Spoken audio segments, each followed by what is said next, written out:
All right, so on to the resources. We just had a question, and Dr. Mather asked about medication compatibility. It is so important that we get all clinicians on the same page with regard to medication use with breastfeeding. There are certain medications that moms just really need to be taking.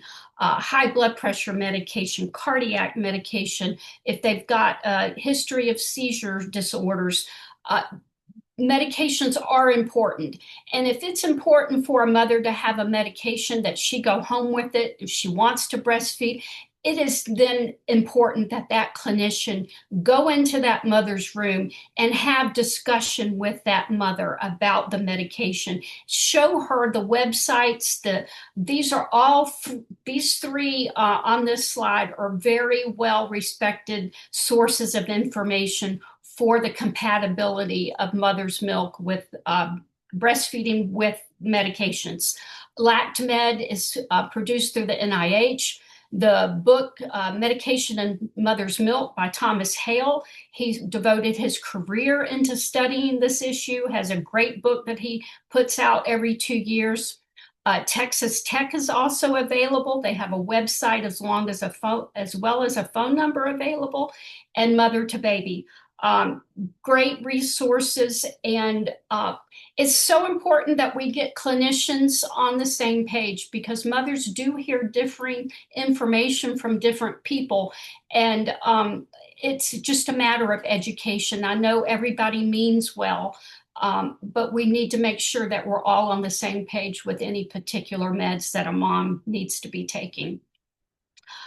With regard to your experts out there in the field who are there to provide us help, I cannot say enough about the great things that the Academy of Breastfeeding Medicine is doing. Around the world, there are fewer than 800 of these people, but they recognize the gap in knowledge that others have, and they are gifting to the rest of us their expertise and time. They have newsletters, podcasts, webinars, and most importantly, they have open access clinical management protocols that are just terrific. Right now, they're up to number 37.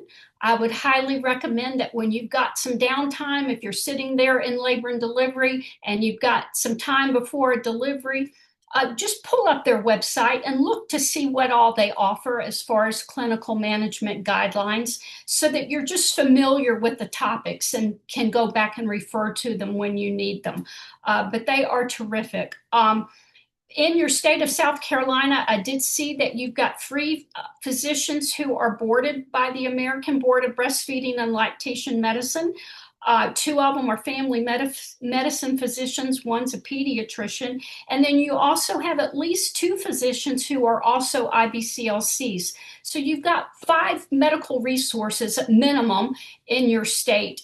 Find out who these people are, look at the notes in my slides there, and reach out to these people if you have uh, clinical issues that you need a little help with. There are other lactation personnel who are also capable of helping in this space and working in this space. The International Board Certified Lactation Consultant is the allied healthcare clinician in this space. This person has had college education, health science courses, clinical training hours, and has passed an independent board examination. You've got multiple other people who are breastfeeding and lactation educators and counselors. At my last count, there were about 22 of those organizations that give educators a credential. And then you've got your breastfeeding peer supporters, those people who have successfully breastfed a baby themselves and then go to work for WIC or another nonprofit organization, a baby cafe or what have you, where they do mother-to-mother support, La Leche League, etc. All of these people are valuable. They can all help a mother and baby be successful in their breastfeeding journey. And it's important that mothers know about them and know about all these resources. I just want to, with regard to the roles of each of these clinician, with regard to the roles of all of these lactation personnel, the Women's Preventive Services Initiative, ACOG, and the Academy of Breastfeeding Medicine are all in sync that the IBCLC is an allied healthcare clinician. You've got 281 of those in South Carolina. And then you've got your breastfeeding educators and counselors who are great at doing prenatal education, group class education, and leading support groups, and the peer supporters who you most often find in your WIC offices and La Leche League. Here's a list, just to have it all in one place, of resources that are available to you and to your mothers and their families. And I've put in bold the ones that are South Carolina specific, so you can look up La Leche League and find out where they host support groups. Your South Carolina Breastfeeding Coalition, they have one of the most awesome websites I've seen of the state coalitions for breastfeeding coalitions. So do check them out. It really was awesome. They've got almost all the information and resources that a mom would need and that clinicians need to know too. You also have Zip Milk, and Zip Milk is a directory of lactation personnel within your state. They can show you who's available to provide help to a mom, whether it's education or clinical needs, and your Department of Public Health and your WIC website there as well. I put in 3 books. Certainly there are lots of good books out there. These are sort of the classics that are been recommended through the years: The Womanly Art of Breastfeeding, Ultimate Breastfeeding Book of Answers, and the Sears Breastfeeding book. Coverage for clinical lactation care and pumps. Want to talk about that a moment. Most insurance companies do not cover the clinical services of an IBCLC unless they have a license as another healthcare clinician, such as a nurse practitioner or PA. Aetna has been an exception.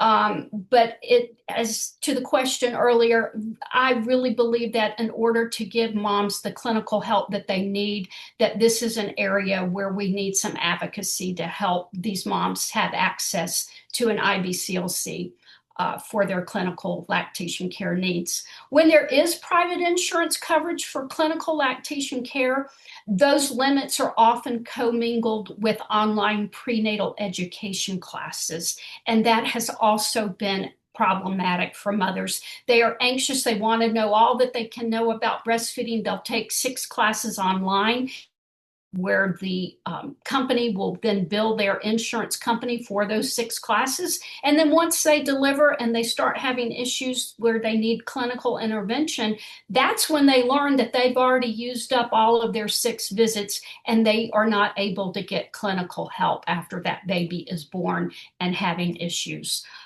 With regard to Medicaid, there is no Medicaid policy in South Carolina for breast pumps, but your MCOs are providing those pumps to moms. All of them have some coverage for breast pumps. Your Healthy Blue MCO does require a prescription.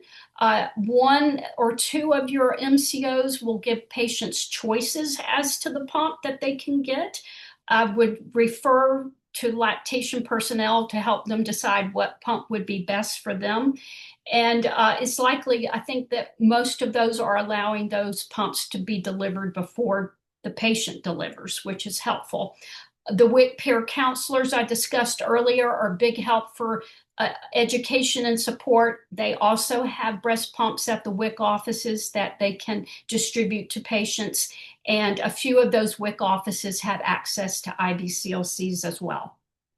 So in summary, your patients need you to be their advocate. They need you to share the importance of breastfeeding with them. They need you to assess them prenatally and with that medical history and physical exam, and give them the anticipatory guidance and possible prenatal IBCLC consult when needed.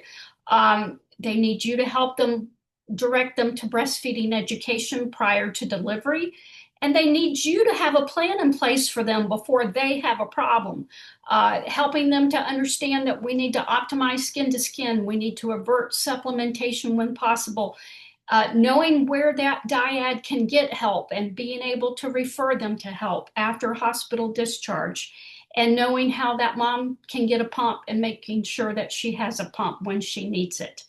And they need for you to be their advocate so that they can have better access to the care of IBCLCs.